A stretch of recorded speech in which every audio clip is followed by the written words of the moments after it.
Hello friends, welcome back to my channel. ఎలా ఉన్నారు మీరు అందరూ? ఏం చేస్తున్నారు? ఒక్కసారి కింద కామెంట్ బాక్స్లో కామెంట్ చేసేయండి. నేనైతే చాలా బాగున్నాను ఫ్రెండ్స్. ఈరోజు వ్లాగ్లో నేను మీకు ఉప్పు చెక్కలు అలాగే పప్పు చెక్కలు ఏ నేమ్తో పిలుస్తారో ఆ నేమ్ అనమాట. సో అవి ఎలా ప్రిపేర్ చేసుకోవాలనేది చూపిస్తాను. అండ్ నెక్స్ట్ వచ్చేసి నిమ్మకాయ ఊరగాయ ఇవన్నీ కూడా నేను మీతో ఈ వ్లాగ్లో షేర్ చేస్తాను. సో ఇంట్రెస్ట్ ఉన్న వాళ్ళు తప్పకుండా ఎండింగ్ వరకు చూడండి, ఓకేనా? సో ఫస్ట్ ఇక్కడ ఉప్పు చెక్కల కోసం మేము ఏం చేస్తున్నామంటే ఒక పెద్ద బౌల్ తీసుకొని అందులో పెసరపప్పు అండి, పెసరబెడలు అంటారు కదా, అదనమాట. ఇది మేము క్వాంటిటీ వచ్చేసి 3 to 4 kgs బియ్యం పిండితో చేస్తున్నాం అనమాట. దానికి ఇంచుమించు ఒక 3/4 kg వరకు పెసరపప్పు తీసుకున్నాము. 1/2 kg to 3/4 kg అనమాట. అండ్ తర్వాత సబ్బియ్యం అండి. సో ఈ సబ్బియ్యం మనకి 2 రకాలు ఉంటుంది కదా, సన్న సబ్బియ్యం ఉంటుంది, లావు సబ్బియ్యం ఉంటుంది. లావు సబ్బియ్యం కూడా వేసుకోవచ్చు, బట్ అది వేసుకుంటే ఏంటంటే కొంచెం పగిలినట్టుగా వస్తుంది అనమాట. సో అలా కాకుండా మీరు సన్న సబ్బియ్యం కనుక తీసుకున్నారంటే మీకు ఈజీగా ఉంటుంది. సో ఈ సన్న సబ్బియ్యం తీసుకున్నాం ఫ్రెండ్స్. ఇవి ఒక 1/2 kg అలా ఉంటుందన్నమాట. సో మీరు మార్కెట్లో అడిగితే తెలుస్తుంది, సన్న సబ్బియ్యం ఏమంటే ఇస్తారు. సో ఇప్పుడు ఇది కూడా ఇందులో యాడ్ చేసేసుకున్నాము. అండ్ నెక్స్ట్ ఇంగ్రీడియంట్ వచ్చేసి పచ్చెనగపప్పు అండి. ఈ పచ్చెనగపప్పుని ఏంటంటే పప్పులాగా వేయకుండా కచ్చాపచ్చాగా గ్రైండ్ చేసాము, అంటే బేడల్లాగా అయ్యేలాగా చేసామన్నమాట. బేడల్ని ఇంకా కొంచెం మనకి సన్నగా అయ్యేలాగా చేసాము. సో ఇలా చేసుకొని ఇప్పుడు దీన్ని కూడా మనము ఇందులో వేసేసుకొని నానపెట్టుకోవాలి. సో ఇప్పుడు మనం ఏవైతే ఇంగ్రీడియంట్స్ తీసుకున్నామో ఇవన్నీ మీరు రేపు ఉప్పు చెక్కలు చేయాలంటే ఈరోజు నైట్ ఇవన్నీ నానపెట్టుకోవాలండి. సో మేము ఇది నైట్ టైం చేస్తున్నాం అనమాట, అంటే డే టైం చేస్తాము, నైటే ఇవన్నీ కూడా నానపెట్టుకుంటున్నాము. ఇందులో వాటర్ వేసేసి 2-3 టైమ్స్ వీటిని బాగా వాష్ చేసేసుకొని మళ్ళీ మంచి వాటర్ వేసి నానపెట్టేసుకోండి. మార్నింగ్కి మంచిగా నానిపోతాయి. సో తర్వాత వచ్చేసి మనం ఎప్పుడైతే ఉప్పు చెక్కలు చేసుకుంటామో అప్పుడు మన బియ్యం పిండి ఉంటుంది కదా, ఈ బియ్యం పిండి వచ్చేసి నానపెట్టి, అంటే ఒక నైట్ నానపెట్టేసి మార్నింగ్ గ్రైండ్ చేయించామండి, పొడి చేయించామన్నమాట పౌడర్ లాగా. సో ఇప్పుడు దీన్ని మనము గోరువెచ్చగా ఆ పిండి అయ్యేంత వరకు జస్ట్ ఫ్రై చేసుకోవాలండి. ఆ పిండి మొత్తం కూడా బియ్య పిండి ఏదైతే ఉందో అదంతా కూడా గోరువెచ్చగా అయ్యే వరకు చేసుకోవాలి. సో అలా చేసుకున్న దాన్ని మనం ఒక బౌల్లో తీసేసుకొని తర్వాత ఇప్పుడు ఇంగ్రీడియంట్స్ అన్నీ కూడా యాడ్ చేసుకుందాము. సో ఇందులోకి మెయిన్గా వచ్చేసి మనం యాడ్ చేస్తున్న ఇంగ్రీడియంట్స్ వచ్చేసి పచ్చిమిర్చి పేస్ట్ అండి. పచ్చిమిర్చి పేస్ట్ అలాగే జీలకర్ర కంపల్సరీ.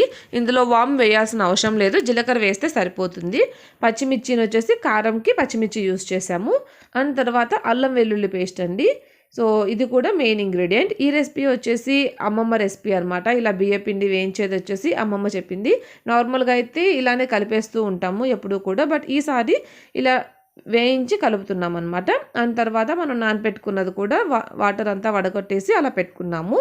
ఇప్పుడు ఆ బియ్య పిండిలో జీలకర్ర, అల్లం వెల్లుల్లి పేస్ట్ ఇందాక నేను మీకు చూపించిన క్వాంటిటీ అంతా వేయట్లేదండి, దీనికి సరిపడా మాత్రమే వేస్తున్నాము. తర్వాత వచ్చేసి మనం నానపెట్టుకున్న సబ్బియ్యం, పెసరపప్పు అలాగే పచ్చెనగపప్పు ఇవంతా కూడా సన్నగా ఉంటుంది కాబట్టి మనం చేసుకోవడానికి కూడా ఈజీగా ఉంటుంది. తర్వాత పచ్చిమిర్చి పేస్ట్ కూడా యాడ్ చేసేస్తున్నాము. అండ్ తర్వాత వచ్చేసి ఇందులో మనం మెతువు కోసము పాలు అలాగే వెన్న కూడా యాడ్ చేస్తామండి. సో కొంతమంది డాల్డా అట్లా కూడా యాడ్ చేసుకుంటారు, బట్ పాలు నెక్స్ట్ వచ్చేసి వెన్న ఇంతవరకు యాడ్ చేసుకోవాలి. ఇది 1 లీటర్ వరకు మేము పాలు అనేది యాడ్ చేసాం ఫ్రెండ్స్, 1 లీటర్ పైన యాడ్ చేసాము. తర్వాత వచ్చేసి వెన్న అనమాట. ఇది మనము కొంచెం వేడిగా ఉంటుంది కదా పిండి, అందుకని చెప్పేసి ఫస్ట్ తెడ్డుగంటితోటి కలుపుతున్నాం అనమాట. దీంతోనే మనకి ఇది మంచిగానే మిక్స్ అయిపోతుంది దీంతో కలుపుకున్నామంటే. లేదు కొంచెం వేడి తట్టుకోగలము అంటే మనం చేయబెట్టి కూడా మిక్స్ చేసేసుకోవచ్చు. తర్వాత ఫైనల్గా వచ్చేసి కరివేపాకు యాడ్ చేస్తున్నాం ఫ్రెండ్స్. ఇది యాక్చువల్లీ మర్చిపోయాము, తర్వాత గుర్తొచ్చిందనమాట. సో ఇంకా ఫైనల్గా కొంచెం అయితే కట్ చేసాము అండ్ కొంచెం చేత్తో ఇలాగా తుంచి వేసేస్తున్నాము. కరివేపాకు యాడ్ చేసేసాము. నెక్స్ట్ ఇది బాగా మిక్స్ చేసుకోవడమే ఫ్రెండ్స్. ఇందులో ఉప్పు ఆల్రెడీ మేము సాల్ట్ వేసేసామన్నమాట.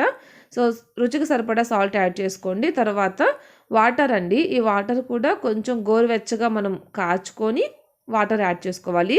అంటే తడి వాటర్తో కాకుండా, కూల్ వాటర్తో కాకుండా వేడి నీళ్ళతోటే దీన్ని కలుపుకోవాలన్నమాట. అప్పుడు మనకి క్రిస్పీగా మంచిగా వస్తాయంట. సో అమ్మమ్మ ఎలా చేస్తుంది కాబట్టి అమ్మ కూడా అలానే చేస్తుంది. అమ్మమ్మ వాళ్ళకి చేసి వచ్చిందనమాట. సో మొత్తం చూసింది కదా, ఎప్పుడు కూడా ఇలానే చేస్తారు, బట్ ఈసారి కొంచెం డిఫరెన్స్ ఏంటంటే బియ్య పిండిని వేయించి వేశారనమాట. రిమైనింగ్ ప్రాసెస్ అంతా కూడా సేమ్ ఉంటుంది ఎప్పుడు చేసినా కూడా. సో దీన్ని అమ్మ తెడ్డిగంటితోనే కలుపుతుందండి. మనం హాట్ వాటర్ వేసాము, కాలుతుంది కాబట్టి దీంతోనే మిక్స్ చేసేస్తుంది.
సో అరిసెలు చేయడం అయిపోయిన తర్వాత మేము ఈ ఉప్పు చెక్కలు అనేది పెట్టుకున్నాము.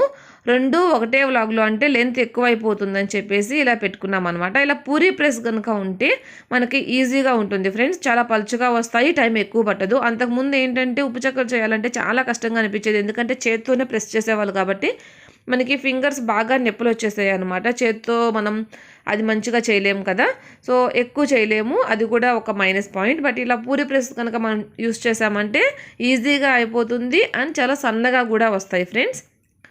సో కాబట్టి కొంచెం ఎక్కువ ప్రెస్ చేయకుండా నార్మల్గా ప్రెస్ చేయాలి అంతే. సో ఉప్పు చెక్కలు అయితే రెడీ అయిపోయాయి, టేస్ట్ కూడా బాగుంది. సో నెక్స్ట్ డే వచ్చేసి ఇక్కడ నాన్న చేపలు తీసుకొచ్చారు. ఇక్కడ కాలువల దగ్గర పడుతూ ఉంటారనమాట. సో అక్కడ తీసుకొచ్చారు బొమ్మడాయిలు అనమాట. సో బొమ్మడాయిల టేస్ట్ ఎంతమందికి తెలుసు, చాలామందికి తెలిసే ఉంటుంది. చాలా బాగుంటుందండి టేస్ట్ బొమ్మడాయిలు వచ్చేసి. సో ఇక్కడ ఇంకా చాలా టైం తీసుకుంటున్నాయి, అవి బతికే ఉన్నాయన్నమాట. తెచ్చి కూడా చాలాసేపు అయింది, బట్ అవి ఇంకా బతికే ఉన్నాయి. పాప కూడా వాటితోటే బాగా ఆడుకుంటుంది, వాటిని పట్టుకోవడం అదంతా కూడా. సో నేను జస్ట్ నా మెమరీ కోసం దీన్ని క్యాప్చర్ చేశాను, అది నేను మీకు కొంచెం షేర్ చేస్తున్నాను చూడండి. సో బొమ్మిడాయిలు, తర్వాత వచ్చేసి మనకి చిన్న చేపలు ఉంటాయి కదా, పక్కెలు అంటారు. సో అవి ఇంకా 2-3 రకాలు తీసుకొచ్చారు. సో ఈ కర్రీ ప్రిపేర్ చేయడం నార్మలే కాబట్టి నేను మీతో షేర్ చేయలేదు ఫ్రెండ్స్ కర్రీ చేయడము. సో ఈ వ్లాగ్లో అయితే నేను మీకు ఊరగాయ ఎలా తయారు చేసుకోవాలో చూపిస్తాను. నిమ్మకాయ ఊరగాయ అండి, చాలా సింపుల్. ఇవి యాక్చువల్గా అయితే నేను నా కోసమే పెట్టించుకున్నాను అనమాట అమ్మ చేత. అమ్మ అయితే ఇంత తక్కువ అయితే అసలు ఎప్పుడు పెట్టదు, చాలా ఎక్కువ పెడుతుంది, కేజీ అలా పెడుతుంది అనమాట. సో ఇది మెయిన్గా నా కోసమే నేను చేయించుకున్నాను. నాకు నిమ్మకాయ ఊరగాయ అంటే ఇష్టం అండి, అంటే ఓన్లీ మజ్జిగలోనే తీసుకుంటాను అనమాట పెరుగన్నంలో. సో ఇప్పుడు ఏంటంటే దీన్ని అమ్మ వచ్చేసి 8 పీసెస్గా కట్ చేస్తుంది. నార్మల్గా పెద్ద పీసెస్ కట్ చేసుకుంటారు, పెద్ద పీసెస్ కట్ చేసుకుంటే వేస్ట్ అయిపోతుంది, మనం అంత ఎక్కువ నేను తీసుకోలేను అనమాట. అందుకని చెప్పేసి ఇలాగ చిన్న చిన్న పీసెస్ నేను కట్ చేయించుకున్నాను. ఒక నిమ్మకాయని 8 పీసెస్ చేయించుకున్నాను అనమాట. సో ఇలా నేను మొత్తం ఒక 7 ఏమో తీసుకున్నానండి, నాకు సరిపోతుంది అనమాట. సో ఇంత ఈజీ అని అయితే నాకు తెలియదు, ఇంత ఈజీ అని తెలుసుంటే నేనే పెట్టుకేసుకునేదాన్ని.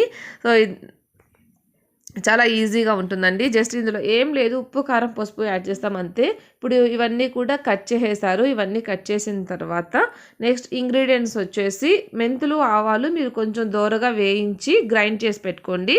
సో మెంతులు ఆవాల పొడి కూడా వేసుకుంటే బాగుంటుంది. ఇక్కడ వచ్చేసి ఫస్ట్ అమ్మ సాల్ట్ యాడ్ చేస్తుంది. సో మీరు కల్లుప్పు కూడా యూస్ చేసుకోవచ్చు ఫ్రెండ్స్. ఇలా నిమ్మకాయలో అల్లం కూడా యాడ్ చేసుకోవచ్చు అనమాట. అల్లం మనకు మంచిదే కాబట్టి అల్లం కూడా యాడ్ చేస్తారు. ప్రజెంట్ ఇంట్లో అల్లం అవైలబుల్ లేదు కాబట్టి అల్లం యాడ్ చేయలేదు. ఇక నేను ఇక్కడికి వచ్చిన తర్వాత యాడ్ చేసుకుంటానని చెప్పాను అల్లం వచ్చేసి.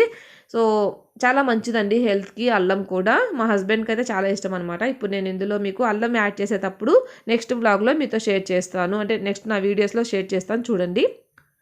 తర్వాత కారం కూడా యాడ్ చేశారు. అండ్ తర్వాత వచ్చేసి పసుపు యాడ్ చేయాలి, ఇంకా ఈ పసుపు. నెక్స్ట్ మెంతులు ఆవాల పిండి మేము తర్వాత యాడ్ చేసామండి. ప్రస్తుతానికి నేను మీకు ఈ 3 యాడ్ చేసిందే చూపించాను. మెంతులు ఆవాల పిండి వచ్చేసి ఒక 1 టీ స్పూన్ యాడ్ చేసుకోండి, sorry half teaspoon add చేసుకోండి. మెంతులు ఆవాల పిండి వచ్చేసి ఎక్కువ చేదు ఉండకూడదు కదా, సో ఇది సరిపోతుంది అన్నమాట. ఇలా బాగా మిక్స్ చేసి పెట్టేసామంటే ఒక వారం 10 రోజుల్లో ఇది మనకి ఊరుతుంది అనమాట. సో మనం హ్యాపీగా దీన్ని తీసేసుకోవచ్చు. సో ఇంతే ఫ్రెండ్స్, ఈ వ్లాగ్ అయితే ఇంతటితో ఎండ్ చేసేస్తున్నాను ఈ వ్లాగ్ని. మీకు కనుక ఈ వ్లాగ్ నచ్చితే తప్పకుండా లైక్ చేయండి, షేర్ చేయండి. అలాగే మీ సజెషన్స్ ఏమన్నా సరే నాకు కింద కామెంట్ బాక్స్లో కామెంట్ చేయండి. ఏమన్నా ఇంప్రూవ్ చేసుకోవాలా, లేకపోతే ఇంకా మీకు ఎలాంటి టైప్ ఆఫ్ వీడియోస్ కావాలి, ఇటువంటివన్నీ కూడా నాతో కింద కామెంట్ బాక్స్లో షేర్ చేసుకోండి, ఓకేనా. సో కొత్తగా ఎవరైనా ఈ ఛానల్ని చూస్తున్నట్టయితే తప్పకుండా సబ్స్క్రైబ్ చేసుకొని పక్కన గంట సింబల్ ఉంటుంది కదా, నోటిఫికేషన్ బెల్, అది కూడా ప్రెస్ చేసేయండి.